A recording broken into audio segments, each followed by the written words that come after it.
আলহামদুলিল্লাহ লা ইলাহা ইল্লাল্লাহ সুবহানাল্লাহ আলহামদুলিল্লাহ লা ইলাহা ইল্লাল্লাহ লা ইলাহা ইল্লাল্লাহ লা ইলাহা ইল্লাল্লাহ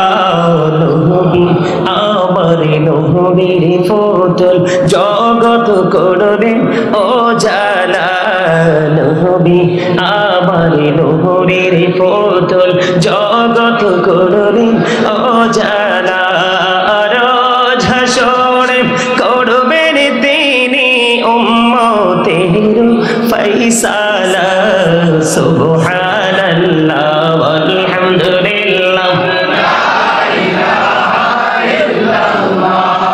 সুবহানাল্লাহ আলহামদুলিল্লাহ লা ইলাহা ইল্লাল্লাহ লা ইলাহা ইল্লাল্লাহ আরশ কুরসি লৌহ কলম সৃষ্টি জাহান ওসিলা কুরসি লৌহ কলম সৃষ্টি জাহান ওসিলা নিজে আল্লাহ খুশি হইয়া নাম রাখিলেন হাবিবুল্লাহ সুবহানাল্লাহ আলহামদুলিল্লাহ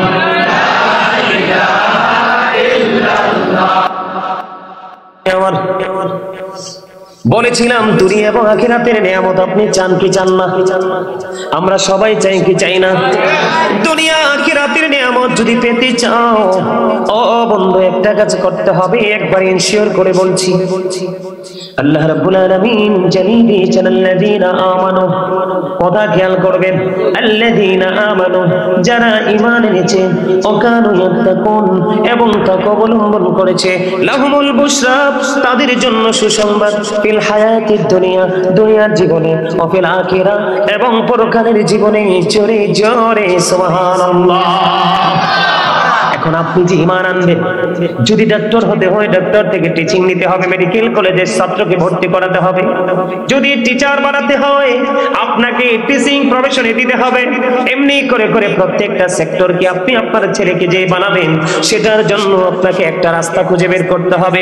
ঠিক তেমনি ভাবে আপনি যদি আপনার সন্তানকে পৃথিবী থেকে নূরানি সন্তান হিসাবে পেতে চান এবং কাল হাসরের ময়দানে আল্লাহর রহমতের ছায়াতলে যদি যাইতে চান, আমার নবী যে বন্ধু সুপারিশ করবে, নবীজির সুপারিশ যদি আপনি পেতে চান তাহলে আমার প্রাণের নবীকে ভালোবাসতে হবে, নবীর পরে নবীর আহলে বাইতকে ভালোবাসতে হবে।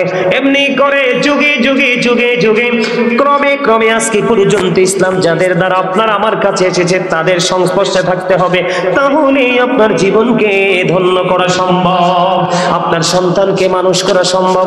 এখন ম্যাক্সিমাম সন্তানগুলো অমানুষ হয়ে যাচ্ছে, তার কারণ হলো পিতামাতা তার দায়িত্বটা যথাযথভাবে পালন করছে না। ঠিক কিনা বলেন? আমার কথায় আপনারা একমত হলেও বলবেন, দ্বিমত পোষণ করলেও বলবেন। আমি দ্বিমত পোষণ করলেও সেটাকে এক্সপ্লেইন করব, ব্যাখ্যা করব। বন্ধুরে আমার নবী আমাদেরকে জানিয়ে দিয়েছেন তোমরা একটা কাজ করো, সেই কাজটা হলো আল্লাহর হাবিব বলেছেন আদিবু আওলাদাকুম আলা তালাতি হিসানিন হুব্বি নবীকুম ওয়া হুব্বি আহলে বাইতিহি ওয়া আলা কিরাআতিল কুরআন। আমার আপনার প্রাণের নবী তিনি জানিয়ে দিয়েছেন তোমরা তোমাদের সন্তানদেরকে তিনটি বিষয় শিক্ষা দাও। হুব্বি নবীকুম নবীর প্রেম শিখাও, কারণ নবীর প্রেম হলো ইমানদার আমাদের জন্য, মুসলমানের জন্য ফরজ। আল্লাহর হাবিব বলেছেন it is the love of the profit, নবীর ভালোবাসা শিখাও। এরপরে বলেছেন হুব্বি আহলে বাইতিহি, টিচ ফ্যামিলি লাভ, নবীর পরিবারের ভালোবাসা শেখাও। এরপরে বলেছেন ওয়ালা কিরাআতিল কুরআন, কোরআন তেলাওয়াত শেখাও। Learn to recite the holy Quran, তোমরা তোমাদের সন্তানদেরকে কোরআন তেলাওয়াত শেখাও।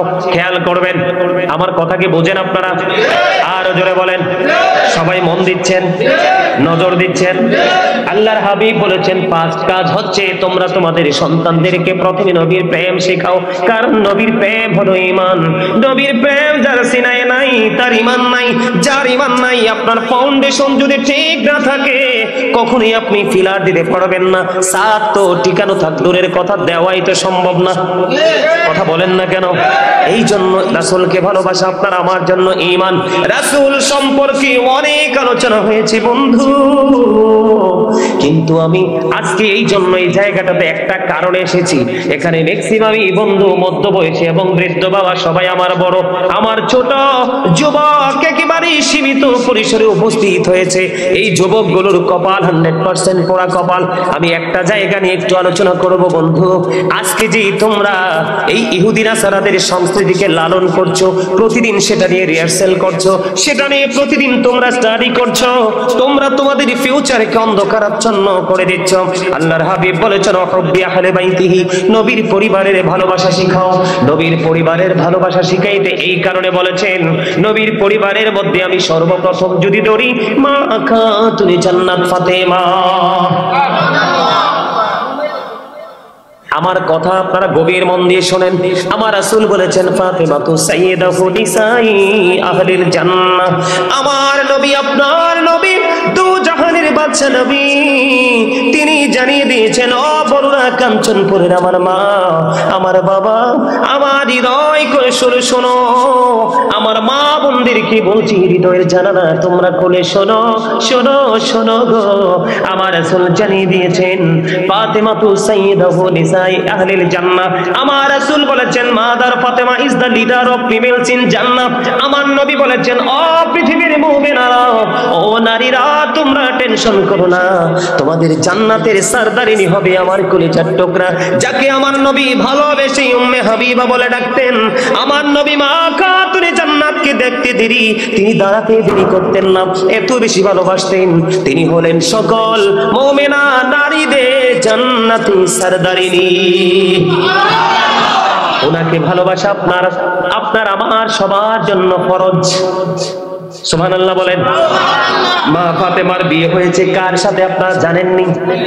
হযরত আলী। আমার নবীজি বলেছেন আনা মাদিনাতুল ইলমি ওয়া আলিউন বাবুহা।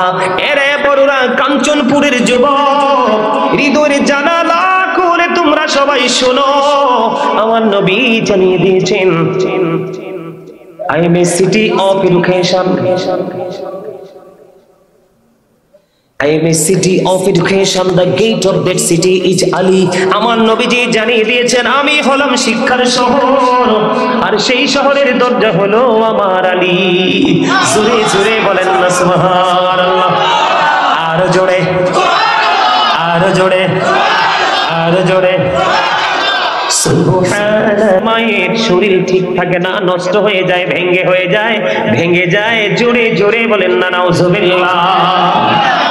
আমি যে বলেছিলাম এখনকার ছেলেরা পথভ্রষ্ট, এখনকার ছেলেরা নষ্ট, এখনকার ছেলে মেয়েরা দুষ্ট, তার কারণ হলো বন্ধু গাছ যদি লাগান তেঁতুল গাছ, দিন শেষে কিন্তু তেঁতুলই আসবে। কথা বলেন না কেন? আপনি যদি লাগান বন্ধু টক আমের চারা, সময় হলে টক আমি আসবে ল্যাংরাম। যদি আপনি কামনা করেন আপনার মতো হতভাগা বোকা আর কেউ হতে পারে? আরো জোরে বলেন পারে কে পারে? আমার কথা কি আপনাদের কাছে খারাপ লাগে? আমি কিন্তু আপনাদেরকে এখন শাসন করছি না, শুরুটা ছিল শাসনের ভাষা। কারণ আমি আজকে যতক্ষণ পর্যন্ত আপনাদের কাছে থাকবো, আমি আপনাদের টিচার হয়ে থাকবো। কি হয়ে? আপনারা কি মানতে রাজি? চাচা আপনি মানেননি? এই যে আমার চাচা বলেছে আমি টিচার মানতে রাজি।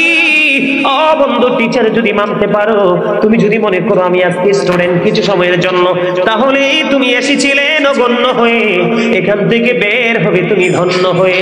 কারণ তুমি স্টুডেন্ট, নিজেকে মনে করা মানি সরু কিছুই না। এটাই হলো তোমার অহংকার মুক্ত থাকার একটা রাস্তা। কথা বলেন না কেন? আর আপনি যদি বলেন I am very successful person, I am the great person, তাহলেই বলবো বন্ধু আপনার কপাল পোড়া। এই কপাল কেউ লাগাইতে পারবে না কোনোদিনও জোড়া। পোড়া কপাল কি জোড়া লাগে? কথা বলেন লাগেনি? যদিও সে সুস্থ হয় কিন্তু বন্ধু আমার দিকে তাকান, বাবা মার দায়িত্ব কর্তব্য কেমন করে বাবা মা ছেড়ে দিয়েছে। ওই যে মা সন্তানকে দুধ খাওয়ায় না, কাজের বুয়ার কাছে ছেড়ে দিয়ে টুটু টুটু করে ঘুরতে থাকে, মন যেখানে চায় সেখানে চলে যায়। মায়ের সাথে সন্তানের যে সম্পৃক্ততা সেটা কিন্তু তাদের সাথে নাই, আসেনি? বন্ধুরে আমার, দেখতে দেখতে মা 2 বছর দুধ খাওয়ালো, 7 বছর যখন হবে তোমার সন্তানকে তুমি নামাজের জন্য কি করো? তাগিদ দাও। 10 বছর যখন পা রাখবে তখন তুমি বিছানা আলাদা করে দাও, নামাজ না পড়লে হালকা পাতলা মায়ের দাও। আমাদের জীবনটা কত বেশি দুর্বিষহ বন্ধু, কেমন করে বুঝাইলে বুঝবা গো? ও বড়রা, কাঞ্চনপুরের আমার ভাই বাবারা, কেমন করে বুঝাইলে বুঝবা রে? আমরা কতটা দুর্বিষহ জীবন যাপন করছি বন্ধু। এখন টিচারদের হাতে পর্যন্ত বেদ দিতে পারে না, এটা হলো আমাদের জন্য টর্নেডো চাইতেও বড় ভয়ঙ্কর। এখনকার টিচাররা, আমি আপনাকে বলি, আমার বড় ভাইয়ের বড় মেয়েটা এই সামনে বন্ধু এসএসসি পরীক্ষা দিবে, বাসায় টিচার এসে পড়ায় সপ্তাহে 3 দিন অথবা 4 দিন। গতকালকে আমাকে ডেকে ডেকে বলতেছে, মামা একটা কথা বলবো। আমি বলো মামা, কি বলবা? কই মামা, আমরা আতঙ্কে থাকি। ছেলেটা একটা হাই স্কুলের টিচার, অঙ্ক টিচার, বিসি টিচার। ছেলেটা বলে, মামা আতঙ্কের মধ্যে আছি। কেন রে ভাগনা, তুমি আতঙ্কে আছো? কয়, আগে আমরা সব সময় শিক্ষকের ভয়ে থাকতাম, বাড়ি আসলে বাবা মার ভয়ে থাকতাম। এখন আমরা টিচাররা সন্তানের অভিভাবক এবং স্টুডেন্টদের ভয়ে আছি। এই চিন্তা কি কখনো কোন সমাজে আলো দিতে পারে? কথা বলেন। গুরু যিনি বড় বড় যদি ছোটকে ভয় পায়, এর চেয়ে বড় কলঙ্কিত জাতি আর হতে পারে না। কথা বলেন না আমার কথা বন্ধু। আগে ফোরকানিয়া মাদ্রাসায় আমাদেরকে পিটাইয়া চাল তুলে ফেলছে, মার খাইছেননি? খাইছেন না? খাইছেননি কোন? এখন আমাদের হুজুররা বেদ নেয় না, ভয় পায়। কারণ বাচ্চা যখন বাড়ি গিয়ে বলবে, বাবা আমার পিঠের দিকে তাকায় দেখো গো, আমার হুজুর আমার ছাল তুলে ফেলেছে, এই কথা বলতে দেরি বাবার আগে মা আসবে টিচারকে মারতে। আমার স্পষ্ট মনে আছে, আমার স্পষ্ট মনে আছে বন্ধু, আমার একবার ক্লাস ফাঁকি দিয়েছিলাম। আমরা 2 ভাই, একবার আমরা 2 ভাই বন্ধু ক্লাস ফাঁকি দিয়েছিলাম। বাবা ইচ্ছে মতো মেরে আমাদের একটি স্কুলে নিয়েছিল। আর স্যার কি বলেছিল? স্যার, হাড্ডি গুলো আমার আর গোস্ত গুলো আপনার। এই কারণে আগের যুগে দেখবেন প্রাইমারিতে পড়েও তার অনেক বড় বড় পদে চলে গেছে।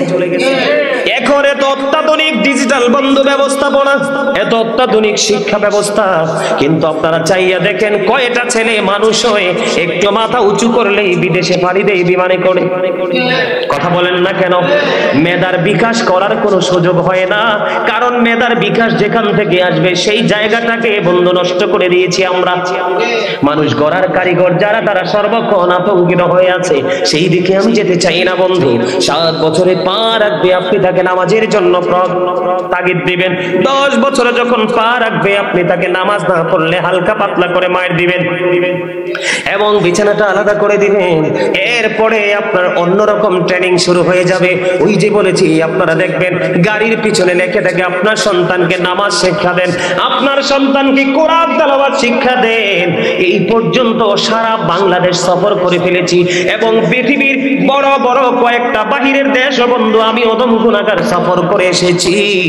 কোথাও লিখতে দেখলাম না আপনার সন্তানকে আগে ঈমান শিক্ষা দেন। আপনারা দেখছেননি জীবনে? কথা বলেন। আমার গাড়ি নিয়ে যখন অজানা গন্তব্যের দিকে বন্ধু রওনা দেই, বিভিন্ন সময় রাস্তা যখন জায়গা যখন চিনি না, অজানাই থাকে, গন্তব্যে যাওয়ার পরে বন্ধু আমরা এটাকে আইডেন্টিফাই করতে পারি। এবার আমি আপনাদের কি বলে দেই, মুসলমানের আগে হলো ঈমান, কি ঈমান, তারপরে হলো আমল। আপনি আগে আপনার সন্তানকে ঈমানের জায়গা থেকে টেকসই করবেন। ওই যেটা বলেছি, আদিবু আওলাদাকুম আলা সালাতি খিসালিন হুব্বি নাবিকুম ওয়া হুব্বি আহলি বাইতিহি ওয়া আলা কিরাতিল কুরআন। আমার রাসূল জানিয়ে দিয়েছে তোমরা তোমাদের সন্তানদেরকে তিনটি বিষয়ে শিক্ষা দাও। একটা হলো নবীর প্রেম, যা হলো ঈমান, এই ঈমান রাখা আমাদের জন্য ফরজ। এরপরে হবে হুব্বি আহলি বাইতিহি, নবীর পরিবারের প্রেম, এটাও হলো আমাদের জন্য ঈমান এবং এটাও ফরজ। এরপরে বলা হয়েছে ওয়া আলা কিরাতিল কুরআন, কোরআন তেলাওয়াত শেখাও। এই জায়গাগুলো তৈরি করে আপনার সন্তানের ব্রেইনে এগুলো ঢুকায়া যখন ছেড়ে দিবেন, আপনার ছেলে ইঞ্জিনিয়ার হোক, ডাক্তার হোক, এসপি হোক, ডিসি হোক, বন্ধু আমি যদি আমার জায়গা থেকে বলি, বন্ধু সিআইডি থেকে যদি বড় অফিসার বলেন, আমার সাথে কন্টিনিউ একটা যোগাযোগ, একটা গুড কমিউনিকেশন আছে। বড় বাংলাদেশের হাইকোর্ট থেকে, সুপ্রিম কোর্ট থেকে বন্ধু যদি আপনি কোন ব্যারিস্টার লয়ারের সাথে কমিউনিকেশনের কথা বলেন, আমি বলবো সেই কমিউনিকেশন আমার সাথে আছে। আজকেও বন্ধু, আজকে আমাদের কুমিল্লা ক্যান্টনমেন্ট থেকে একজন সেনাবাহিনী, তিনি ওনার বাড়িতে নেওয়ার জন্য বন্ধু ফোন করেছে। এমনি করে করে আমি আপনাদেরকে বুঝাইতে চাই, এই যে ফোন কল তারা প্রেমের কারণে করে কি নাকি প্রেম না থাকার কারণে। এই যে তার বাবার কাছ থেকে হয়তো তার পারিবারিক শিক্ষা না হয়, সামাজিক শিক্ষা না হয়, ওস্তাদ থেকে শিক্ষা পেয়েছে, এই কারণে বন্ধু তারা বড় বড় পদে থাকার পরেও তারা নবীর ভালোবাসা ছাড়ে না। ঠিক কিনা বলেন? আরো জোরে বলেন। এখন আমি বলি, এই যে আমরা আমাদের সন্তানকে ঈমান শিক্ষা দিলাম না, আমল শিক্ষা দিলাম না, আমাদের সমাজের মধ্যে জিনা ব্যভিচার আছে না নাই? আরো জোরে বলেন। গতকালকে